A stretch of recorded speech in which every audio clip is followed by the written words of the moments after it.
Again, and as I said last week, our season was going to be a journey, and obviously this week we're sitting here at 2-1 in our journey, and we're a little disappointed, which to me I think it's a good thing because our team and our players have expectations, and they expected to go into this game and they expected to win, and so I was glad to see that our players are disappointed.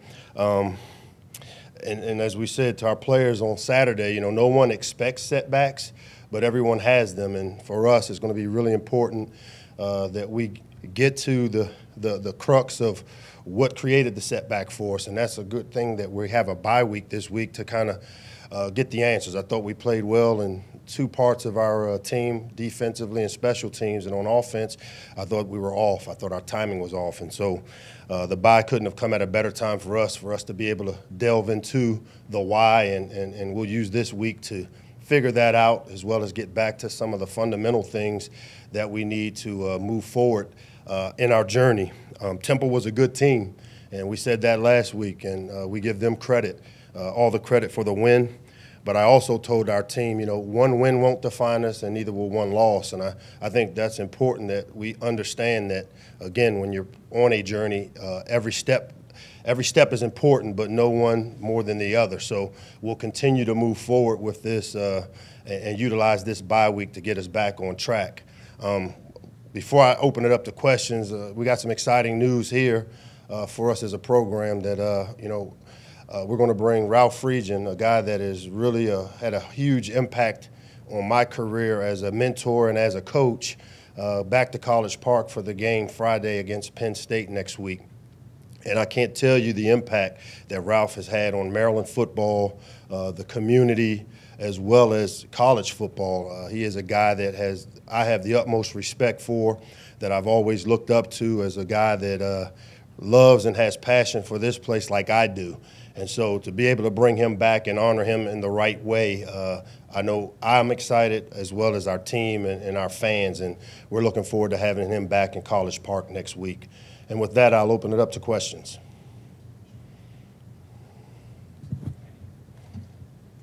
How do you balance the time these 2 weeks? Is it all Penn State, or do you kind of look internally maybe the first week of this bye week?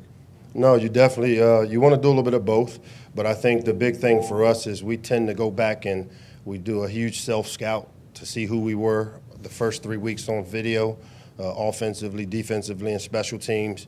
We spent a lot of time on the fundamental part of the game. I think when you look at the result on Saturday, especially on the offensive side of the ball, there were some fundamental things that we've got to get cleaned up. And so we'll put a big emphasis on the fundamentals. The next 3 days we'll practice Tuesday, Wednesday, Thursday, and then the players will have off Friday, Saturday again. But we'll also get a jump start on Penn State where we'll get some of the base game plan done, in order where, we'll work a little bit on some base stuff today. We'll work on some third down and red zone on Wednesday, and then Friday we'll mix in a little bit of both to give us a good jump start. With the game being on Friday, everything pushes up on our schedule a day. So Sunday, which is typically a day off for us, will become a Monday for us. And so we'll get a 3-day jump start on them, but we'll also put a big emphasis on fundamentals across the board, offensively, defensively, and special teams. Specifically, Coach, about some of the breakdowns Saturday offensively, what were some of the trends that you really noticed, and how do you go about fixing those things moving forward? Well, it starts, number one, with, our pad level up front. We had 2 opportunities to punch the ball in from the 1-yard line, and as I said before, very disappointed that with the backs we have and what we are capable and have shown the ability to be up front, that we couldn't do it. And again, it's my job, to show our team how to win these close games, and that's on me. And I've got to, it's great to be disappointed, but these close games, to me, the desire to win them are there. But how to, that's on the head coach to show us how to win in these close situations. I know last year we had 4 games, I think, that we lost in the fourth quarter.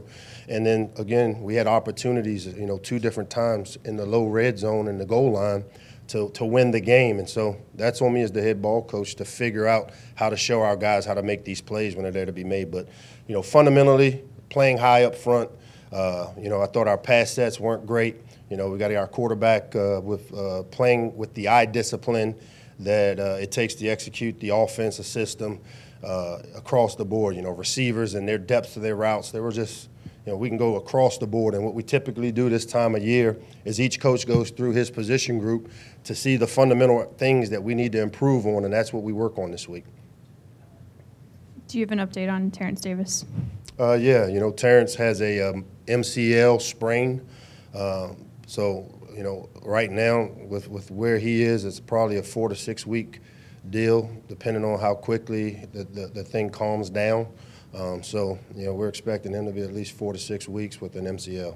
And just to kind of follow up on that, where do you see the offensive line depth now as opposed to during fall camp when there were some concerns? I mean, you know, we already were thin there, but, you know, when you lose a player of Terrence's caliber, he's a 3-year starter for the most part and was playing at a high level for us, you know, it's still the next man up mentality. It pushes Austin Fontaine up into the 2 deep, and then, you know, because of Ellis McKinney's versatility, you know, we'll be able to slide him over to the right guard position. And again, he's a guy that's played a lot of football. But now Austin Fontaine kind of moves himself into the rotation, which he played quite a bit in the second half of the Temple game. And, you know, so the depth is not necessarily where we want it to be, but we still have enough able bodies. And now we just got to get these guys, again, playing fundamentally a little cleaner than what we played on Saturday. Coach, what's the update on Petrino's status after the game? Yeah, you know, he had a groin injury, and, you know, as of right now, he won't kick the next couple of days here. We're trying to let it calm down. We won't know probably until we start preparation for Penn State on Sunday how he feels. He didn't tear it, so that's a good thing. But he has a significant, you know, pain down in that area, so we're trying to let that calm down. We won't kick him here the next couple of days to give him an opportunity to kind of heal up, and then we'll see where he is after we finish this 3-day schedule. And I know you addressed it a little bit before, but what do you want Josh to work on this week, and, you know, how is he sort of progressing? Yeah, you know, Josh didn't have a great game, but I think, again, across the board from us as coaches all the way down to the players on the offensive side of the ball, I wasn't happy with a lot of stuff. And so, you know, it's easy to say because, like, as I told Josh, you know, the quarterback gets the brunt of the accolades, but also he takes the brunt of the negative things when things don't go well on offense. And because we ask so much of our quarterback with the RPO system and decision making, you know, I just thought Saturday we were a little off, and some of it is not just the quarterback. You know, we had some guys coming free, some free hitters in his face when he was trying to make decisions and deliver the ball. So we've got to get that cleaned up. But you know, again, he played well the first 2 games. He had a setback, and we all had a setback offensively this past game. But my expectation, because of his experience, that we'll bounce back. We'll get some things cleaned up this week, and he'll be ready to go come Penn State week. Mike, when you do the self-scout and look at the tape of the game, do you go back and say we should have run, you know, maybe a bigger back when Anthony got stopped the second time? Anthony is our best short yardage running back we have, and as I said Saturday, when it's 4th and 1, I'm gonna put the ball in my best player's hand, and Anthony McFarland. He's the same guy that on the first touchdown run that kind of broke 3 tackles and made some guys miss in a hole. So no, the self-scout for me is to see when plays don't work, is it schematic or is it fundamental? Schematic means they have more numbers than we have to block. They have better leverage. They have more people to that side, and then we need to go somewhere else with it. Or is it fundamental? You know, the 2 short yardage plays, we had a run-through linebacker. He hit us 2 yards deep. That guy is accounted for in our blocking scheme, and we didn't execute the blocking scheme. So to me, that's a fundamental issue, and that's what we use this bye week to kind of get cleaned up. But I have no doubt in my mind that I'm going to get a ball to Anthony McFarland all day long in 1 yard, and if we execute up front the way we should, he'll figure out a way to get it in the end zone. And just to follow up on Dave's question about Josh, when a guy is getting hit a lot, does that sort of make him approach it differently in terms of, because he seemed to be off right from the start of the game, and uncharacteristically, at least from what we've seen, throwing behind guys, you know, throwing over their heads. I mean, it just looked like he was just completely out of sync most of the game. There's no doubt. I mean, if you look at the first drive, I think he almost threw 2 picks, and to me, those were misreads when you go back and watch the film. And again, that's what the big question for us coming off the sideline for me is, hey, what are you looking at? Did you see your safeties and trying to refocus them back? And I mean, sometimes guys have bad games, and again, I thought he pulled himself out of it with the drive we had there in the beginning of the second half, and he made a big throw there to Tyler Mabry for the touchdown, and he made some big throws. But, if you look at the way we tried to adjust things because of how he played early in the game, we tried to take the ball out of his hand, and we removed a lot of the RPOs in the second half, and we got the ball to our running backs, which we feel are the strength of our team, and we got into a little more two-back stuff. We ran the ball. We gave the ball to Leak. We gave the ball to McFarland to give him an opportunity to settle down, and then we made some adjustments and play actions. He hit the big post to Brian Cobbs there off of some of the play action stuff to kind of eliminate the RPO stuff, which would take a little pressure off of him, and I thought he settled down a little bit when we did that. And again, this week we need to just kind of get back to some of the basics. I don't think that Temple did anything that he hadn't seen, but as you said, I just think he had one of those games where he kind of got off of his rhythm. And, when a quarterback gets that way, you got to figure out how to get him back on track. And that's my job as the coach, to figure out how to get him back on track. Now that you've had, some time to, see the film and evaluate the game a bit more, how do you kind of evaluate, the coaching staff's, play calling, especially like in the fourth quarter and in those red zone chances? I thought the play calling was fine. I mean, we had wide open guys with the game on the line. Chig came wide open on one. We missed that one, and, we had some opportunities, so I thought the play calling was fine. I thought the execution of the play calling needs to be continued to be worked on for this week. Now, again, these are some of the same plays that we ran throughout the first 3 weeks of the season and all through training camp. And, our job and my job is to figure out why the execution was off on the offensive side of the ball. Now that you've watched the film, do you feel like the pressure Josh was under was primarily a result of being in the third and long type situations, or is there some fundamental type O-line stuff you that's a twofold question.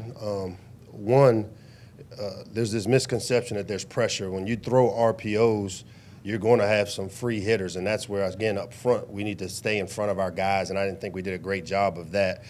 But also, if we make the right decisions with the ball and it comes out the way it typically should in the RPO game, you don't get hit. And I think we maybe held on to the ball because we made some misreads and it kind of put us behind. Now, when you have, I think we had 12 snaps of third, 7+. I mean, we had 21 first down opportunities and 21 third down opportunities, and I think 12 of them were 7 yards or greater. That means we didn't do a really good job on first and second down, which to me, we're not going to be an offense built to execute at a high level on 3rd and 11, 3rd and 7+, and that's when your quarterback does put himself in harm's way because of what the blitz packages and the different things people have the ability to do in those situations. When we've been really good, which we were the first 2 games, we've been in 3rd and medium, 3rd and short a bunch because we've made great decisions on first and second down. Coach, the bye week is largely out of your hands. What are some of the benefits to having that bye week this early in the season before conference play, and how have the teams that you've been around that have maximized this week off, what have they been able to do? What have you been able to accomplish? Well, I think the big thing with bye weeks, and I think this one comes at a really opportune time for us because, if you add the fact that 4 weeks of training camp and then 3 weeks of a season, that's 7 straight weeks of us wall-to-wall football. And for us, with the pounding and all the contact and all the other things we do, usually every 3 to 4 weeks you'd like to give your players a day and a half off to be able to recover, to reset themselves. And so this couldn't have come at a better time from a contact standpoint and a refresh standpoint for us as a team. And again, what we utilize this opportunity for is to study who we've shown to be on tape, because when you self-scout, you give yourself an opportunity to see what other people see with you, and you want to find out who you see and what you are and be able to, one, refine those things, but also maybe adjust some things to where you present it a little differently so that you don't have a bunch of tendencies. And so to me, after 3 games, I think this is a great opportunity to look at where we are and who we are in all 3 phases. But I also think it gives us a chance to rest. You know, they had Sunday off. They had all of Monday off. We took our team picture yesterday, and then they'll get Friday, Saturday off. So these guys will have about 4 days of rest as we go into the Penn State prep on Sunday. And what we want to get done the next 3 days for us is really important that we put a big emphasis on our fundamentals by position. You know, when you get better fundamentally, you get better as a team, and so we'll use these next 3 days to we'll increase how much individual time our players will have to do the fundamental drills that we don't get to do during the course of a season. And then Sunday we'll get really into a bunch of the scheme stuff, but we'll get a jump start on Penn State. We'll hit the fundamental things that we need to improve. We'll self-scout ourselves, and then we'll get a little rest at the end. Mike, sometimes when a guy comes into a new situation and hasn't played a lot in his previous stop, it takes a while for him to get adjusted. Keiondre seems to have stepped right in from day one.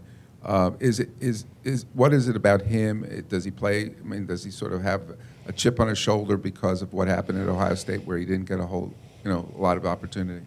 Yeah, I don't know if he has a chip on his shoulder. I mean, Keiondre is a high effort, high motor guy that. He understands how to prepare, and he came in with the habits and behaviors that I often talk about. I think we're playing him at the right position. You know, he played inside backer there. He's playing outside backer for us. We're probably utilizing the skill set that he has best and putting him in the best possible position to be successful. But the way he practices and the way he prepares is why he plays at the level he plays at. And I've been really, really pleased with not just how he plays, but I've said it many times here that his leadership has just been remarkable for our locker room. Mike, you talked about how the bye week helps physically, but when you look at it mentally, you talked all season about how adversity was going to happen. It was you faced it for the first time this past Saturday. But does having that adversity now, going into the bye week, maybe help these guys refocus mentally as well?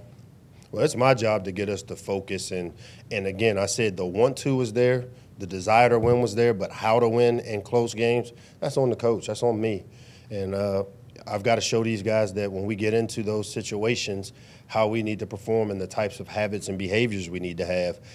Again, I said this, last week, that opportunity and adversity go hand in hand. You're guaranteed those 2 things in life, and sometimes you don't know which one is which. And we had some great opportunities in that game, and they turned into adversity. And so now what we've got to do is embrace the adversity part of it, go back and clean up why it came up, why it happened, and then move forward in our next step in our journey. Thank you, guys.